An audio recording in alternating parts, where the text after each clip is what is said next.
onde o nome Nenê passou aí aos 4 cantos, né, do mundo. Foram 4 anos assim mágicos. Até hoje eu continuo no sonho ainda. A gente sempre tinha uma bandeira do Brasil para comemorar. Cada vez mais é brasileiro indo para fora e se destacando e jogando na NBA. Na verdade, acho que é o sonho de qualquer jogador de basquete, porque é o mais alto nível que se pode chegar, né? Em celebração aos 75 anos da Liga, a NBA Brasil traz para você o 6º e último episódio de uma série especial sobre a história do Brasil na NBA. Sobe pra cravada! Em 2015, mais 2 brasileiros chegaram à NBA depois de não serem escolhidos no draft. Cristiano Felício, que tinha tentado no ano anterior, e Marcelinho Huertas, 10 anos antes. Tive contatos com alguns times através dos meus agentes nos últimos 4, 5 anos, mas infelizmente por temas contratuais na Europa não existia essa possibilidade de eu sair, né? Eu não tinha uma cláusula de saída, realmente não é que dificultava, era literalmente impossível eu poder sair do Barcelona para ir para a NBA, e isso fez que esse processo de vir para cá e de cumprir esse sonho se retardasse um pouquinho. Marcelinho chegou à NBA com muito mais experiência que todos os brasileiros até então, com 14 anos como profissional, sendo 11 no basquete espanhol e 10 anos de seleção brasileira. Com as chegadas dele e de Cristiano Felício, a temporada 2015-2016 foi a que teve o maior número de brasileiros na liga, 9, número que se manteria no ano seguinte.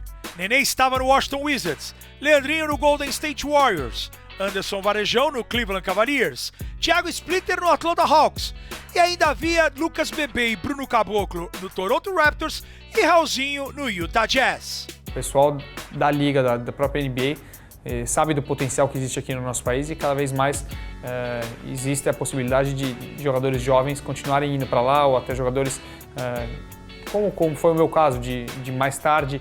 Ir mais tarde, no caso de Marcelinho, significou assinar um contrato de 1 ano com os Lakers, que haviam ficado de fora dos playoffs nas 2 temporadas anteriores. Como se isso não fosse pressão suficiente, ainda havia o fato de que Kobe Bryant anunciaria sua aposentadoria em novembro, transformando o restante da temporada numa verdadeira turnê de despedida. Bom, a minha primeira temporada na NBA foi um pouco uma montanha-russa aí, com altos e baixos, tanto no lado pessoal como no lado coletivo. Momentos complicados, sem jogar, ficando de fora muitos jogos sem ter nenhuma explicação, sem poder saber o que estava acontecendo exatamente. Depois de ter feito uma boa pré-temporada, um bom começo de temporada, a gente acabou não encontrando uma identidade durante a temporada, a química muito ruim, principalmente de jogo. A gente até se dava bem fora da quadra, mas dentro da quadra a gente não acabou encontrando uma química necessária. O resultado final foi desastroso. 17 vitórias e 65 derrotas, a pior campanha dos Lakers em toda a sua história. Apesar disso, Marcelinho, que jogou 53 partidas, sabe que teve o privilégio de viver um momento único na vida de um atleta.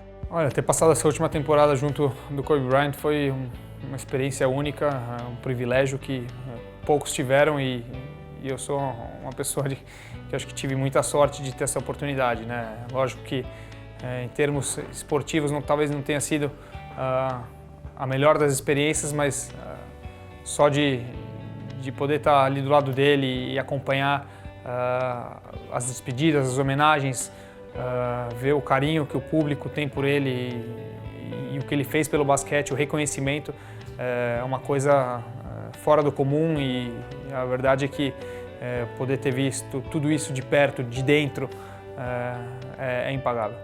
What can I say? Mamba out. Na temporada seguinte, após ter seu contrato com os Lakers renovado, Marcelinho disputou 23 jogos com o time até ser trocado com o Houston Rockets, onde não permaneceu. Era o fim da jornada do armador brasileiro na liga. O Huertas retornou ao basquetebol espanhol, onde joga até hoje aos 38 anos. Marcelinho Huertas, que espetáculo! Cristiano Felício também tentou o draft em 2014, mas como Marcelinho, acabou não sendo escolhido. O pivô insistiu. Aos 23 anos, foi chamado para fazer parte do time do Chicago Bulls na Summer League do ano seguinte. Acabou se tornando o primeiro brasileiro campeão desta competição. Felício impressionou o chefe John Paxson e o técnico Fred Hoiberg e ganhou um convite para disputar a pré-temporada. No último jogo da pré-temporada, um pouquinho antes do jogo, ali era o dia que eles iriam me falar se eu ia continuar com o time ou não. Então, era um dia que eu estava muito apreensivo. Minutos antes da gente sair para ir para a quadra, o Gar e o Pax me chamam num cantinho, numa sala, e eles me deram a notícia que eu ia continuar com o time. Eu esperei a vida inteira e os 2 meses que eu fiquei aqui para acontecer.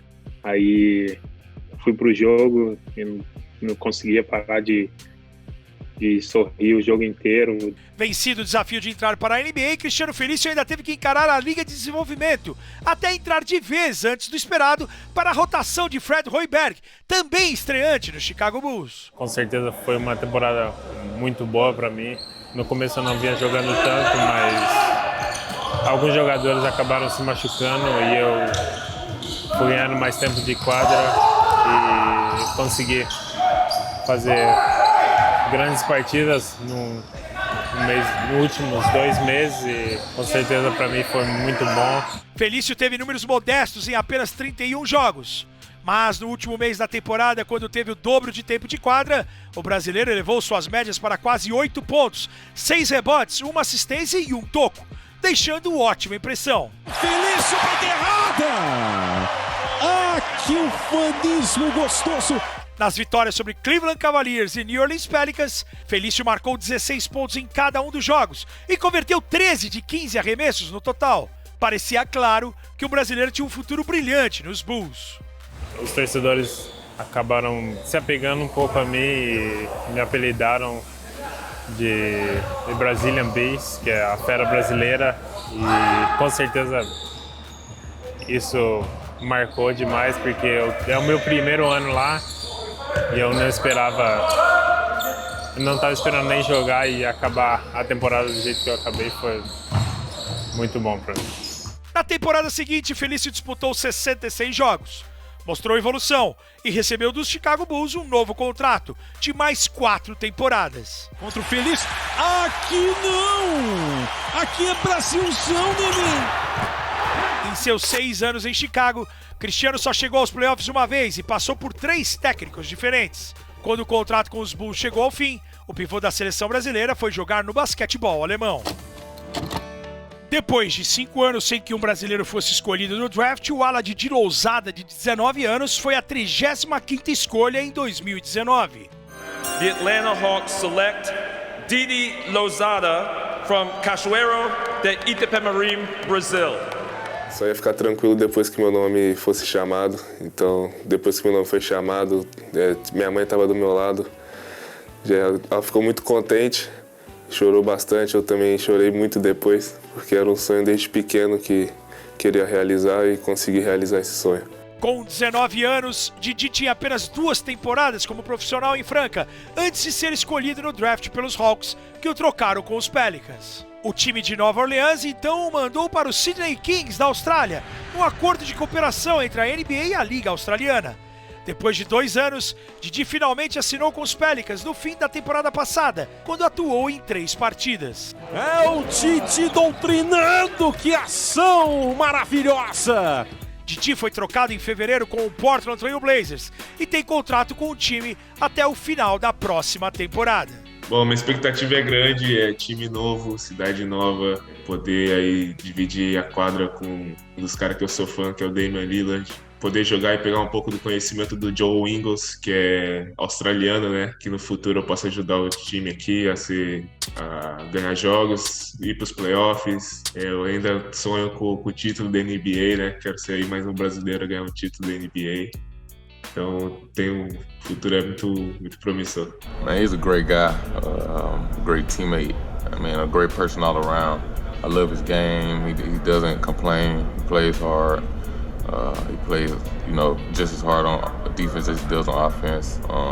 I mean, he's my guy. Yeah, I actually used to play with Didi Louzada in Australia. Didi was one dude that was bringing it every day in practice. He was going hard every day in the game, and he's talented. Com Titi! Jogadaça monumental!